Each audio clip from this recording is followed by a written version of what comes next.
हमारा जो एप्टीट्यूड का क्वेश्चन है वो है प्रिंसिपल अमाउंट 20,000 और यहाँ CI कंपाउंड इंटरेस्ट 6,620 और फाइंड आउट करना है हमें रेट एंड टाइम। यानी मूलधन 20,000 दिया हुआ है और चक्रवृद्धि ब्याज 6,620 दिया है और फिर भी हमें रेट और टाइम प्राप्त करना है। रेट और टाइम का पता लगाना है कि समय और रेट ऑफ इंटरेस्ट क्या है। देखिए स्टूडेंट्स, अगर हम कंपाउंड इंटरेस्ट के ट्रेडिशनल मेथड को देखते हैं तो हम क्या करते हैं, P मूलधन 1 plus R rate of interest upon 100 की power T is equal to amount. देखिए स्टूडेंट्स, ये इस मेथड से, इस ट्रेडिशनल मेथड से हम क्वेश्चन को हल करने की कोशिश करते हैं। लेकिन स्टूडेंट्स, इसी ट्रेडिशनल मेथड से देखिए मैं आपको इस क्वेश्चन को हल करके दिखाऊंगा जो बड़ा ही इजी आपको यह महसूस होगा, क्योंकि ट्रेडिशनल मेथड से इस क्वेश्चन को निकालना ही बड़ा मुश्किल होता है, क्योंकि यहां पर दो चीजें पूछी गई है, रेट और टाइम। आप देख सकते हैं दोनों चीजें हमारे पास नहीं है, हमारे पास केवल है प्रिंसिपल अमाउंट और कंपाउंड इंटरेस्ट। देखिए स्टूडेंट्स, ये आपको पता है कि P इसमें क्या है 20,000, तो P की जगह मैं यहां पर 20,000 आपके सामने लिखे लेता हूं। इनटू में हम हमेशा, जब ना हमारे पास रेट है और ना हमारे पास टाइम है, तो क्या करेंगे, हमें ये पता है, हम ये कर सकते हैं रेट अपॉन 100, या हम x मान सकते हैं, हमारे पास तो कुछ भी नहीं है। लेकिन यहां पर ये कितनी बार होना है, ये इस पर, टाइम पर डिपेंड है कि ये यहां पर कितनी बार गुना करना है। लेकिन आगे क्या आएगा, आगे अमाउंट में हम इंटरेस्ट, सिंपल कंपाउंड इंटरेस्ट को देखते हैं तो 6,620, तो इसमें इसको डालते हैं तो ये बनता है 26,620। देखिए स्टूडेंट, 26,620। देखिए इस क्वेश्चन में हमारे पास केवल एक प्रिंसिपल अमाउंट मूलधन और एक मिश्र धन यानी अमाउंट है, इसके अलावा हमारे पास ना तो रेट ऑफ इंटरेस्ट है और ना टाइम है। लेकिन फिर भी हम इसको निकाल रहे हैं। देखिए हम इसको यहां पर ले जाते हैं, ये देखिए 20,000, और इसको हम काट देते हैं, ये देखिए स्टूडेंट्स, और इसको हम काटते हैं, 2 पे कट रहा है, 2 एकम 2, 0 0 0, और यहां देखिए 2 पे, 2 एकम 2, 2 तिया 6, 2 तिया 6। यहां पर क्या स्पष्ट नहीं दिखाई दे रहा है कि ये हमें, ये नीचे पता है कि यहां पर 100 होता है, और 100 अगर नीचे होता है तो यहां पर जब हमने इसको काटा तो यहां पर देखिए इसका क्यूब रूट बनता है। ये देखिए क्यूब रूट, क्यों, क्योंकि देखिए एक के साथ, यहां एक के साथ 3 जीरो हैं, 1,000 यहां पर है तो ये 10 का क्यूब रूट है।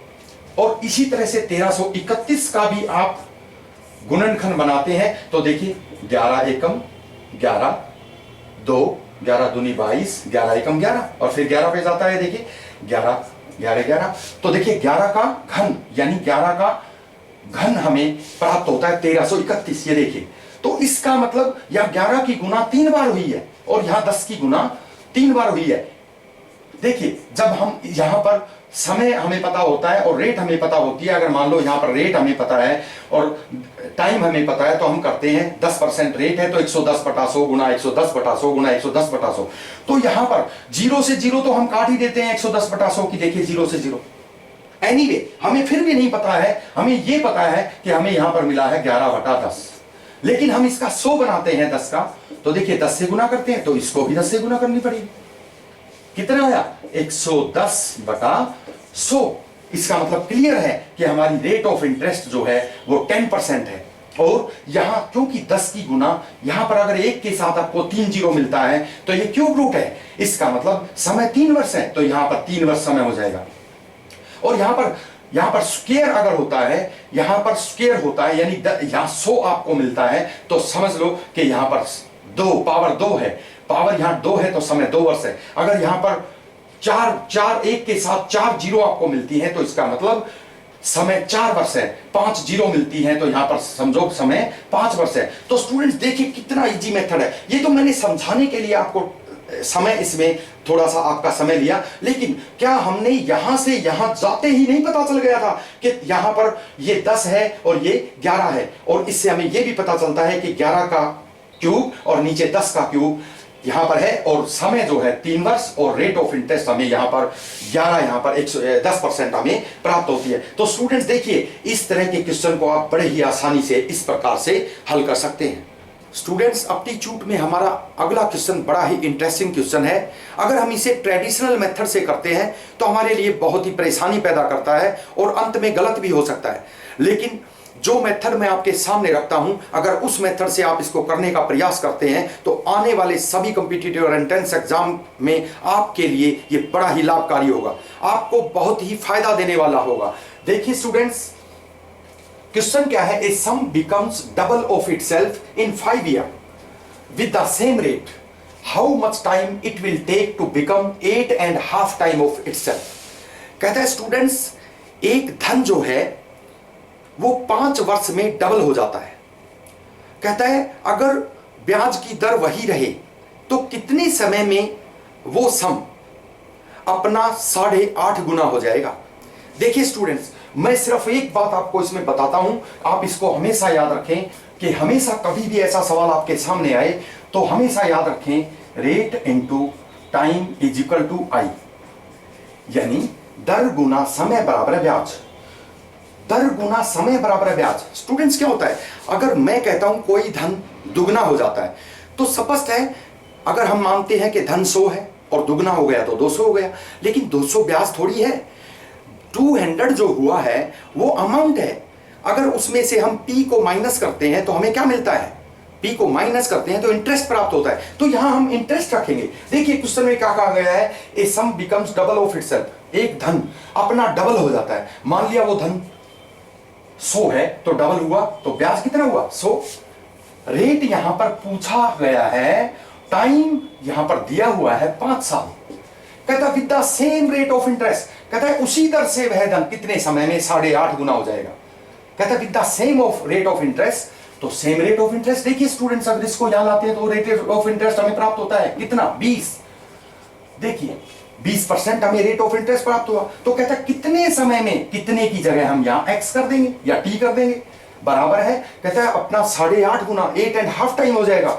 अब स्टूडेंट सोचने वाली बात है, 8.5 टाइम मीन्स 850। 850 में से 100 को हम माइनस करते हैं, कितना बचता है? 750। तो 750 यहां पर रखते हैं और जैसे ही हम 20 को रेट ऑफ इंटरेस्ट हमें मिला हुआ है, टाइम हमें बताना है, इसको इधर ले जाते हैं तो हम 20 नीचे करते हैं और इसको काटते हैं तो हमें मिलता है 37.5। 37.5 क्या टाइम? तो इसका मतलब वो धन, कहता है कोई धन 5 साल में अपना डबल हो जाता है। कहते हैं वही धन उसी दर से कितने समय में जो है अपना 8.5 गुना हो जाएगा। तो देखिए स्टूडेंट्स, कितना इजी क्वेश्चन है, समझाने में थोड़ा सा टाइम लगता है, लेकिन अगर एक बार आपको क्वेश्चन समझ में आ जाए अच्छी तरह से तो आपको ये लिखने की भी जरूरत नहीं है। आपको ये पता है कि R गुना T is equal to I, और यहां पर रेट ऑफ इंटरेस्ट हमें 20 प्राप्त होता है। 20% रेट ऑफ इंटरेस्ट से 8.5 गुना उस धन को होने में कितना समय लगेगा। इस ट्रेडिशनल मेथड को छोड़कर इस मेथड से अगर आप इस क्वेश्चन को हल करते हैं तो सेकंडों में, बल्कि बिना कलम को रखे आप इस क्वेश्चन को बड़े ही आसानी से हल कर सकते हैं। स्टूडेंट्स, अगला क्वेश्चन भी हमारा एप्टीट्यूड टेस्ट में बड़ा ही इंटरेस्टिंग है। इसमें स्टूडेंट्स इसको बनाने में, इसको जचाने में बड़ी ही दिक्कत महसूस करते हैं, बड़ी डिफिकल्टी उन्हें होती है, और ट्रेडिशनल मेथड से करना ये बड़ा ही मुश्किल होता है। देखिए स्टूडेंट्स, बिल्कुल इजी है। कहता है कॉस्ट प्राइस 5 रुपए के 6 लेमन, यानी 5 रुपए के 6 नींबू खरीदे गए, यानी कॉस्ट प्राइस है 5 रुपीज में 6 लेमन और सेलिंग प्राइस है 6 रुपीज में 5 लेमन, और प्रॉफिट फाइंड आउट करना है। देखिए स्टूडेंट्स, हम कह सकते हैं कि क्रय मूल्य 5 रुपए के 6 नींबू खरीदकर और 6 रुपए में 5 नींबू बेच दिए जाते हैं, तो ये तो जाहिर सी बात है कि यहां पर प्रॉफिट होगा। बस हमें ये देखना है कि प्रॉफिट कितना होगा। स्टूडेंट्स देखिए, 5 रुपए के 6 खरीदता है, कॉस्ट प्राइस 5 रुपए के 6 खरीदता है और 6 रुपए के 5 बेचता है, सेलिंग प्राइस। स्टूडेंट्स, ऐसी सिचुएशन में इन दोनों का हम एलसीएम लेते हैं। एलसीएम क्या आता है? 30। तो स्टूडेंट्स 30 रुपीज इनको बनाते हैं हम 30 रुपीज। देखिए 30 रुपीज पे हम, क्योंकि इसका एलसीएम हमने लिया है तो हम 30 रुपीज में कितना खरीदा और कितना बेचा ये देखना है। तो देखिए 30 रुपीज में अगर 5 रुपए के 6 खरीदता है तो 30 रुपए के कितने खरीदता है? देखिए 5 रुपए के 6 खरीदता है, तो 30 रुपए के कितने खरीदता है? तो 30 रुपए के 36 खरीदता है। देखिए स्टूडेंट्स, अगर 6 रुपए के 5 बेचता है तो देखिए 30 रुपए के कितने बेचता है? 25। देखिए ये क्लियर होगा कि अगर 5 रुपए के 6 खरीदता है और 6 रुपए के 5 बेचता है, तो हमने इसका एलसीएम लिया 30 को हमने रुपीज बना दिया और हमने 30 पे निकाला कि 30 रुपीज के कितने खरीदता है और कितने बेचता है। तो देखिए 5 रुपए के 6 खरीदता है तो 30 रुपीज के 36 खरीदता है, और 6 रुपए के 5 बेचता है तो 30 रुपए के 25 बेचता है। तो देखिए इसका मतलब सारा हिसाब 30 रुपए पे हुआ, यानी 30 रुपए के 36 खरीदकर 30 रुपए के 25 बेच दिए। तो देखिए ऐसी सिचुएशन में इन दोनों का डिफरेंस, दोनों का अंतर, दोनों को हम माइनस करते हैं 11, दोनों का अंतर 11 इंटू 100 अपॉन सेलिंग प्राइस। हमेशा सेलिंग प्राइस को नीचे रखते हैं और इसको हम काटते हैं, तो हमें 44% यहां पर प्रॉफिट प्राप्त होता है। तो स्टूडेंट्स इस तरह के क्वेश्चन कभी भी आपके सामने आए, आप इस तरह से उसमें भ्रमित हुए बिना आप इस तरह से उसका एलसीएम लेंगे और इसको रुपीज बनाकर यहां हमें पता लगा सकते हैं हम कि 30 रुपए के 36 यहां पर खरीदता है और 30 रुपए के 25 यहां पर बेचता है। क्योंकि दोनों रुपए बराबर हो चुके हैं, इसलिए इसको निकालने में बड़ी आसानी होती है। दोनों का अंतर लेकर गुना 100 करके अपॉन सेलिंग प्राइस करके हम इसको काट देते हैं। इस तरह से हमें आंसर प्राप्त होता है 44% प्रॉफिट। तो स्टूडेंट्स इस प्रकार के क्वेश्चंस को हम इस तरह से बड़ी आसानी से हल कर सकते हैं। स्टूडेंट्स एप्टीट्यूड में हमारा अगला क्वेश्चन एज से रिलेटेड है। स्टूडेंट्स एज से रिलेटेड क्वेश्चन बार बार कॉम्पिटिटिव एंट्रेंस एग्जाम में पूछे जाते हैं, आप अच्छी तरह जानते हैं, और इनको ट्रेडिशनल मेथड से ही किया जाता है। लेकिन इसका बिल्कुल शॉर्ट फार्मूला मैं आपको बताने जा रहा हूं, बड़े इजी ढंग से आप इसके शॉर्ट मेथड से इस क्वेश्चन को आसानी से हल कर सकते हैं। देखिए स्टूडेंट क्वेश्चन क्या है कि AB की वर्तमान उम्र 7:4 के अनुपात में है। आफ्टर 7 ईयर 7 साल के बाद इनकी आयु में अनुपात 8:5 हो जाता है। AB की वर्तमान उम्र ज्ञात करें, A की वर्तमान उम्र ज्ञात करें या B की वर्तमान उम्र ज्ञात करें, इस टाइप से A/B is equal to 4/5। After 7 years, it will become 8/5. Find out A या find out B, इस टाइप से पूछ लिया जाता है। अब यहां पर देखिए स्टूडेंट्स, हम अगर A को फाइंड आउट करना चाहेंगे, A, तो देखिए AB 7/4। आफ्टर 7 ईयर 7 साल के बाद ये आयु, जो इनकी आयु का अनुपात रेशियो जो है वो 8/5 हो जाएगा। Find out the age of A। तो यहां पर ऐसी सिचुएशन में देखिए स्टूडेंट्स, हमेशा हमें यहां ऑप्शन की तरफ नजर लगानी चाहिए। देखिए अगर हम ऑप्शन की तरफ नजर लगाते हैं तो ये आपको पता है कि A से संबंध 7 का है और B से संबंध 4 का है। देखिए A से संबंध 7 का है और B से संबंध 4 का है, और हमें फाइंड आउट क्या करना है? फाइंड आउट A को करना है। तो यहां देखिए 7 से हम इसको गुना करके देखेंगे क्या ये इसका मल्टीपल है। तो देखिए 7 दूनी 14 नहीं है, तो ये तो यहां से गया, A ऑप्शन नहीं हो सकता। दूसरा हम देखते हैं 7 दूनी 14, ये भी नहीं है, तो ये भी इसमें गया। आगे देखिए 7 पंजे 35, ये बात तो सही है, एक बात तो इस पे लागू होती है। लेकिन कहते हैं 7 साल के बाद, देखिए 7 साल के बाद 7 इसमें जोड़िए 42। अब 42 7 साल के बाद यहां रेशियो कितनी हो गई? A की रेशियो कितनी हो गई? 8। अब इसको 8 से डिवाइड करके देखेंगे, 8 डिवाइड होता है? नहीं होता। इसका मतलब ये भी गया। जब इससे ऑप्शन डिवाइड हो जाए तो फिर A के इस ऑप्शन